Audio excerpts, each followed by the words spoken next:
দেখো অনেকেই তোমরা 12-এ উঠে ভেক্টরের ক্রস প্রোডাক্ট ভুলে গেছো, বা হয়তো 12-এ কতটা শিখেছো এখানে দেখে নাও আরেকবার। আমরা এখানে ম্যাগনেটিজম করতে গিয়ে, ইলেকট্রোস্ট্যাটিক্স করতে গিয়ে অনেক জায়গাতেই ক্রস প্রোডাক্ট করতে হচ্ছে ভেক্টরের।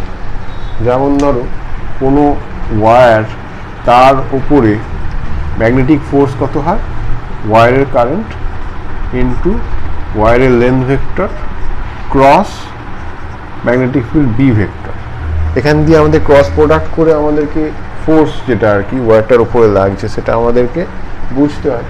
এবার এটা বুঝতে গিয়ে অনেকের রাইট হ্যান্ড কার্ল তোমরা করতে পারছো না, কক স্ক্রুগুলো তোমাদেরকে দেখে একটু কনফিউজ লাগছে আমার। তো দেখো একটু দেখাই।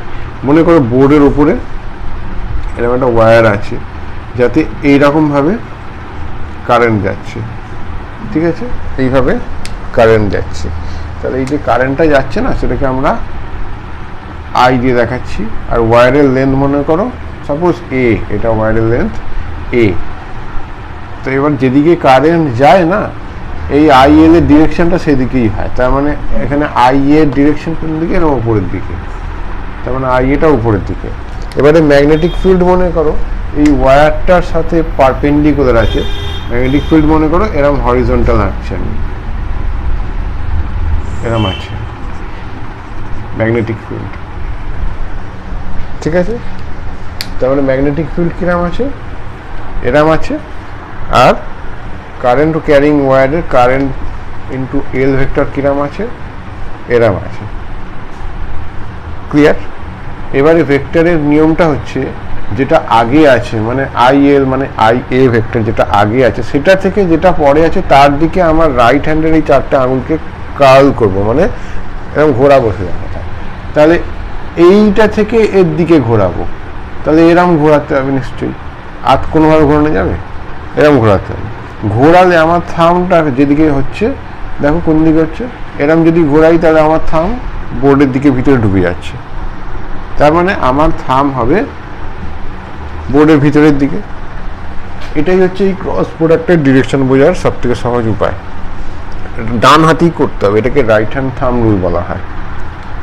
ক্রস প্রোডাক্ট করলে কি হয়, এই যে রেজাল্ট যেটা বেরোচ্ছে না, এটা এদের দুজনের উপরেই পারপেন্ডিকুলার হবে। এবার সেটা তো দুভাবে হতে পারে, এভাবেও হতে পারে এদিকে, আবার বোর্ডের ভিতর দিকেও হতে পারে, দুটোই তো perpendicular, because this two vectors both are in this plane, both are in this board plane, ঠিক আছে। তাহলে এটাও পারপেন্ডিকুলার, ভিতরের দিকেও পারপেন্ডিকুলার। সেই জন্য ডিরেকশনটা বোঝার জন্য আমরা এই থামটা দেখি। তাহলে আই এ ক্রস বি, তার মানে এর থেকে বির দিকে আঙুলকে ঘোরাবো, তার মানে আমার থাম ভিতরের দিকে, তার মানে ফোর্স এই ওয়্যারটার উপরে কিরাম, ভিতরের দিকে। তাহলে এই ভিতরের দিকে ফোর্স বোঝাতে আমরা এরম বোঝাই, মনে আছে? এরম ক্রস দিয়ে একটা গোল দিই, তার মানে ফোর্সটা কোন দিকে হচ্ছে, ভিতরের দিকে হচ্ছে, এই ওয়্যারে ওই দিকে। যদি ডিরেকশনটা চেঞ্জ করে দিই কারেন্টের, তখন কি হবে, তখন মনে করো আরেকটা কেস আমি এখানটা আঁকছি। এখানে মনে করো কারেন্টের ডিরেকশনটা এরম নিচের দিকে হয়ে গেছে, ঠিক আছে। তাহলে আই এ ভেক্টরটাও নিচের দিকে হয়ে গেছে, বি এখনো মনে করো আগের মতোই আছে, এদিকেই আছে, ঠিক আছে, বি এদিকেই আছে, এরকম। তাহলে এবারে আবার করে দেখব। দেখো আই এ তলার দিকে, এই যে আই এ তলার দিকে, আর বি এদিকে।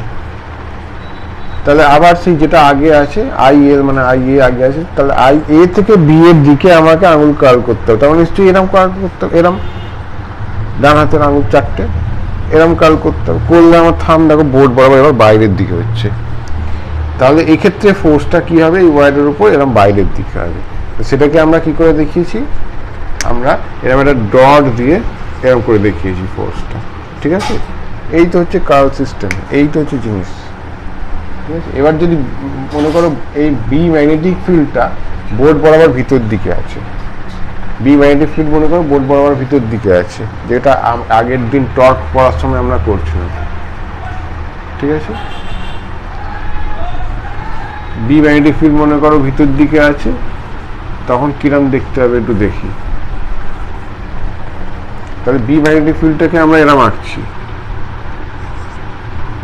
এটা বি, সবসময় যে ফোর্স কি এরকম দেখাবো তা নয়, যেটা ভিতরের দিকে সেটা এরকম দেখিয়ে, বা যেটা বাইরের দিকে সেটাকে এরকম ক্রস করে দেখিয়ে কি এটা বাইরের দিকে হচ্ছে, যেহেতু বাইরের দিকে বোঝাতে এরকম দেখানো হয়, এটা দেখানো হয়, ভিতর দিকে বোঝাতে এটা দেখানো হয়। তো এতে যদি মনে করো তোমার সাপোজ মনে করো কারেন্ট যাচ্ছে এরকম, কারেন্ট মনে করো ওয়্যার এরম যাচ্ছে, এরম যাচ্ছে মনে করো, এটা মনে করো কারেন্ট, তবে এরম কারেন্ট যাচ্ছে, এটা মনে করো তোমার আইএল মনে করো এদিকে, তাহলে আই এল ক্রস বি। এবার দেখো বি কিন্তু ভিতরে বাইরের দিকে আছে, হ্যাঁ এই ডট মানে বাইরের দিকে এরম আছে, বোর্ড বরাবর পারপেন্ডিকুলার আমার দিকে এরম, ঠিক আছে। তাহলে এখান থেকে আমি এবার দেখবো তাহলে আই এল তো এরকম, তাহলে আই এল ক্রস বি। এবার দেখো আমার কিন্তু কিরকম হবে আই এল ক্রস বি, তাহলে এটা এল এটা বি, তাহলে এল থেকে বি এর দিকে আমার আঙুলগুলো এরম কার্ল করবো, এল থেকে বি এর দিকে আঙুল কার্ল করবো, তার মানে এরম কার্ল হবে। বলে দেখো আমার এই থামটা কোথায় হচ্ছে, থামটা নিচের দিকে হচ্ছে, থামটা এবার ভার্টিক্যালি ডাউন হচ্ছে, তার মানে ফোর্স কোন দিকে হবে, force on this wire will be vertically down like this, ঠিক আছে। এই তো জিনিস। তাহলে তোমরা আমাকে গ্রুপে এই ভিডিওটা যদি দেখে থাকো তাহলে বলবে যে এই যে সিনারিওটা আমি নিচে আঁকছি তাতে ফোর্স ওয়্যারের ওপর কোন দিকে হবে। বি এক্ষেত্রে কিন্তু ভিতরের দিকে, কারণ ক্রস দিয়ে এঁকেছি, বি ভিতরের দিকে, ঠিক আছে। আর কারেন্ট মনে করো তোমার ওপরের দিকে যাচ্ছে, এরকম কারেন্ট যাচ্ছে,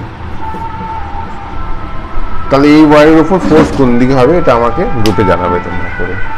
বি ভিতরের দিকে আর আইএল কিন্তু এরকম।